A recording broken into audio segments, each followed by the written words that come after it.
Magandang buhay! Ang bigat ng paa nila mga pips. Ginising ko kasi para isama namin sa bukid at ayan, nag-alboroto ang dalawa, ayaw sumama. Kaya sabi ko sa kanila, uy, hindi pwede, uy, kailangan yung sumama, char.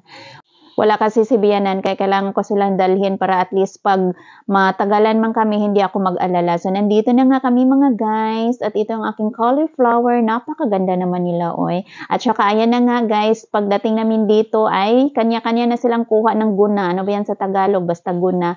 At saka chine-check pa nila yung mga drum kasi may maliliit na frog. Ito pala guys, oh, lumaki na yung maliliit kong tinanim dati. Ganito lang sila kaliit. Tapos ngayon lumaki na sila, oh, 'di ba?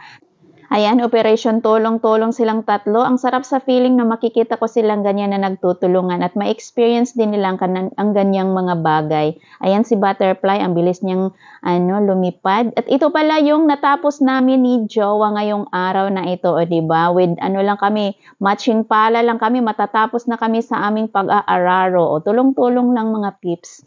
So ito si Inday naman, hala tinuruan ni Jowa na mag-harvest ng Baguio beans. At syempre, tanggalin na natin itong mga kaunting natin broccoli at pwede na natin siyang gulayin. Wow, si Jowa naman. Hindi siya ganong kagandahan mga pips, buhaghag ang kanyang pagkabulaklak pero syempre masaya ako kasi nga nagbunga ang aking pinaghirapan. Bye!